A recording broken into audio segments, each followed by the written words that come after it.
name's Brian, BOS, Recreational Mining. We found out that we would like to do some plastic injection molding and make some of the parts, especially for the railroad, those plastic clips. We've been doing them with a 3D printer, and that gets a little pricey and it takes forever. So we're going to work on setting up some injection molding. We can do handles, hammer handles, pick handles, quite a few things that relate to mining. If you've looked at this at all, you know that plastic can get kind of pricey, especially when you're trying to buy new plastic.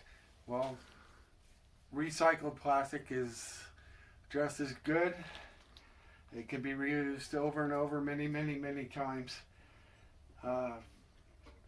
So what I've got here is what's left of a blue barrel, plastic 50-gallon barrel. Go look under the leach tank. You'll see where the bottom of it is. We cut the bottom of a barrel out so we could slide it under there and use it for our collection. And now we've got a whole bunch of plastic left over. Reusing recycled plastic, you can use the bottle caps off of bottles, and this plastic are the same thing. Homer buckets. This isn't a Homer bucket, but it's the same thing. It's red.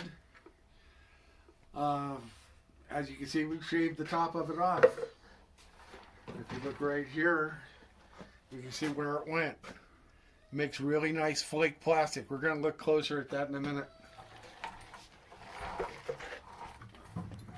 HDPE, high density polyethylene plastic. That's what we're after.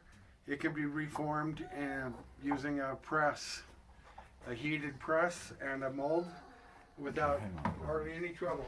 Okay, the machine you use to shred plastic can be a little pricey, and if you make your own, can be a little complicated. So I've kind of found another way to deal with it. We've got a power planer that's usually used for using it on wood. Combine that with a bucket head shop vac. The hoses fit perfectly. Put it on the right side. Fits in there perfect. Now this is going to be a little noisy, so our video editor Harry's going to turn off the sound and substitute some music for the next minute, and then we're going to look in the bucket and see what we got.